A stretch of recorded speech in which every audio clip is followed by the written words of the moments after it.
సంతానలేమితో బాధపడుతున్నారా? 899 రూపాయలకే fertility assessment package. వివరాలకి సంప్రదించండి. నమస్కారం అమ్మగారు. నమస్తే అమ్మా. ముక్కోటి ఏకాదశి ఏ రోజు వస్తుంది? ముక్కోటి ఏకాదశి అంటే ఏంటి? ఆ రోజు యొక్క ప్రాముఖ్యత ఏంటి? ఎవరైనా కూడా ఆ రోజున కనుక ఉపయోగించుకోవాలి అంటే ఏ పనులు చేయాలి? చేయాల్సిన పూజా విధానం అనేది ఏ విధంగా ఉంటుందంటారు? తప్పకుండా అమ్మా. డిసెంబర్ 30వ తారీఖు ఏకాదశి మంగళవారం అండి. అంటే ధనుర్మాసంలో వచ్చేటువంటి శుక్లపక్షంలో వచ్చేటువంటి ఏకాదశినే వైకుంఠ ఏకాదశిగా మనం ఎప్పటి నుంచో అనాదిగా జరుపుకుంటూ ఉన్నామండి. దీన్నే ముక్కోటి ఏకాదశిగా పిలుస్తూ ఉంటారనమాట. అసలు ఆ రోజునే వైకుంఠ ఏకాదశిని కానీ ముక్కోటి ఏకాదశిని కానీ ఎందుకు పిలుస్తారో, దానికి ఉండేటువంటి గొప్పతనం ఏమిటి, ఆ రోజున చేయాల్సినటువంటి విషయాలేంటి, ఉపవాసం ఉంటే ఎవరు ఉండాలి, ఎలాంటి పదార్థాలు స్వీకరించవచ్చు, ఎలాంటి దీపం పెట్టాలి, ఎలాంటి దానం ఇస్తే మంచి జరుగుతుంది, ఏం చేస్తే ఎలాంటి సిద్ధిస్తాయి అనేటువంటిది మనం చూస్తే, అసలు వైకుంఠ ఏకాదశి అనేటువంటి పేరు ఎందుకు వచ్చింది అంటే, ఒకనాడు బ్రహ్మదేవుడి యొక్క చెవిలో నుండి మధుకైటభులు అనేటువంటి రాక్షసులు జన్మించండి. బ్రహ్మదేవుడి వద్ద అనేక వరాలు పొంది వేదాన్ని దొంగలించి దేవతలని ఋషుల్ని నానా రకాల హింసలు బాధలు పెడుతూ ఉన్నప్పుడు విష్ణుమూర్తి ఆ మధుకైటభులతో యుద్ధం చేయడం స్టార్ట్ చేశారండి. అయితే యుద్ధం చేసే క్రమంలో ఎన్నో వేల సంవత్సరాలు జరుగుతోంది, కానీ మధుకైటభులు గెలవట్లేదు, విష్ణుమూర్తి కూడా గెలవట్లేదు. యుద్ధం సరిసమానంగా జరుగుతోంది. ఆ సమయంలో విష్ణుమూర్తి ఒక్క క్షణం యుద్ధాన్ని ఆపి, ఓ మధుకైటభులారా, మీకు ఒక వరాన్ని ఇవ్వాలనుకుంటున్నారు, ఏం కావాలో కోరుకోండి అని అంటారు. దానికి మధుకైటభులు ఆల్రెడీ వరగర్వంతో ఉన్నటువంటి వాళ్ళు, సో మేమే శక్తివంతమైన వాళ్ళం అనుకునేటువంటి వాళ్ళు విష్ణుమూర్తిని, మీరా మాకు వరం ఇచ్చేది, మేమే మీకు వరం ఇస్తాం, కావాలంటే కోరుకోండి, ఏ వరం కావాలో కోరుకోండి అంటారు. దానికి విష్ణుమూర్తి, మీరు నా చేతుల్లో మరణించాలి, లోక కళ్యాణము అనేటువంటిది జరగాలి అనే ఉద్దేశంతో మీరిద్దరూ కూడా నా చేతుల్లో మరణించాలి అని చెప్పి వరం అడుగుతారు. వాళ్ళు దానికి అంగీకరించి విష్ణుమూర్తి యొక్క చేతుల్లో వాళ్ళు మరణం అనేటువంటిది పొందుతారు. అలా మరణం పొందిన తర్వాత వారు వైకుంఠానికి, అంటే విష్ణుమూర్తి యొక్క చేతిలో మరణం పొందారంటే అది మామూలు మరణం అవ్వదు కదండి. వైకుంఠానికి వెళ్ళేటువంటి గొప్ప భాగ్యం వాళ్ళకి దక్కుతుంది. సో వైకుంఠానికి వెళ్ళేటువంటి క్రమంలో వాళ్ళు ఇద్దరూ కూడా ఉత్తర ద్వారం గుండా లోపలికి వెళ్తారు. అలా ఉత్తర ద్వారం గుండా లోపలికి వెళ్ళేటువంటి వీళ్ళకి అప్పటిదాకా ఉండేటువంటి అహంకారము కానీ, గర్వము కానీ, ఆ వర బలము కానీ, లేకపోతే వాడిలో ఉండేటువంటి చెడ్డ లక్షణాలు, రజోగుణం అంతా కూడా తొలగిపోయి ఒకసారి జ్ఞాన వికాసము అనేటువంటిది కలుగుతుంది. సహస్రార చక్రము అనేటువంటిది యాక్టివేట్ అవుతుంది. వాళ్ళు చేసిన తప్పు అంతా కూడా తెలుసుకుంటారు.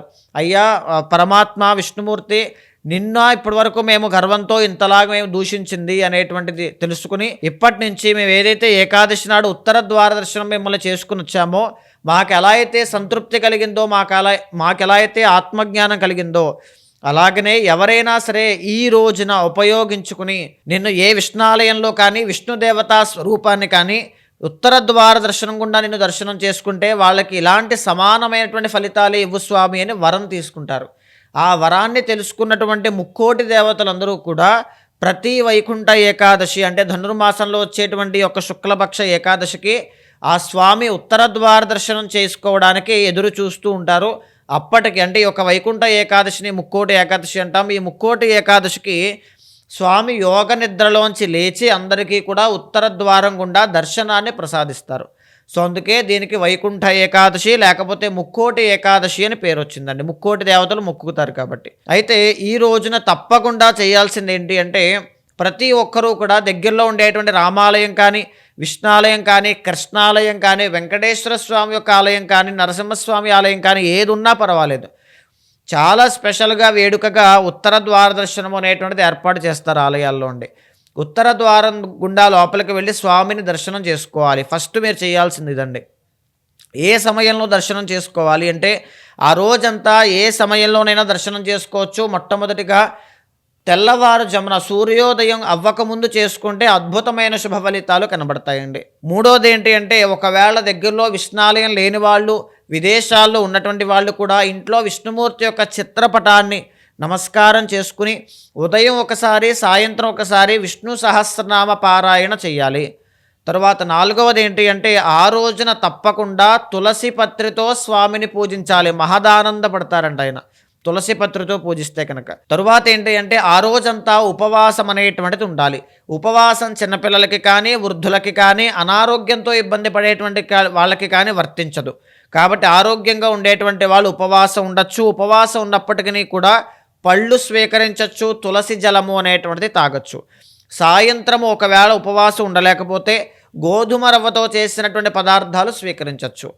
ఈ రకంగా ఉపవాసం పాటించిన తర్వాత ఖచ్చితంగా విష్ణాలయంలో లేకపోతే దగ్గరలో ఉండేటువంటి ఏ రామాలయంలో కానీ, కృష్ణాలయంలో కానీ వెన్న కానీ, తులసి కానీ దానంగా ఇవ్వండి. భగవద్గీత కానీ ఏదైనా విష్ణుమూర్తికి సంబంధించిన పుస్తకం, పురాణం దానంగా ఇవ్వండి. చాలా విశేషమైన శుభ ఫలితాలు ఉంటాయండి. ఆ రోజున తప్పకుండా సాయంత్రం పూట ఎవరైతే ఇంట్లో లక్ష్మీ పూజ అనేటువంటిది, అంటే లక్ష్మీ పూజ మాత్రమే కాదండి, లక్ష్మీనారాయణులు ఇద్దరినీ కూడా కొలుస్తారో వాళ్ళకి ఎప్పుడూ కూడా ధన సమస్యలు, అంటే ఆర్థిక సమస్యలు అనేటువంటివి ఉండవు. ఈ ఒక్క ఏకాదశిని ఉపయోగించుకోవడం అంటే 3 కోట్ల ఏకాదశి వ్రతం చేసినంత ఫలితం వస్తుందండి. అందుకే ముక్కోటి ఏకాదశి అంటారు. సో ఈ ఒక్క ఏకాదశి చేయడం వల్ల ఏంటంటే జీవితం ఇహపర సాధన రెండూ కూడా లభిస్తాయి. జాతకంలో ఉండేటువంటి ఏలినాటి శని దోషాలు కానీ, బుధగ్రహ దోషాలు కానీ, శుక్రగ్రహ దోషాలు కానీ ఏవైనా ఉంటే, అర్ధాష్టమ శని కానీ, అష్టమ శని కానీ, కంటక శని కానీ ఇబ్బంది పెడుతూ ఉంటే దగ్గరలో ఉండేటువంటి ఒక విష్ణాలయానికి వెళ్ళి నేను చెప్పిన విధంగా మీరు చేయొచ్చు. ఇదే కాకుండా గరుడ ధ్వజము అనేటువంటిది ఉంటుందండి, అంటే ధ్వజస్తంభం విష్ణాలయంలో. ఆ ధ్వజస్తంభం దగ్గర ఖచ్చితంగా ఆవు నేతితో కానీ, నల్ల నువ్వుల నూనెతో కానీ దీపాన్ని వెలిగించండి. సో దీనివల్ల ఏంటి అంటే అఖండమైన సిరి సంపదను మీ ఇంటికి వస్తాయి. అద్భుతమైనటువంటి పరిహారం అండి.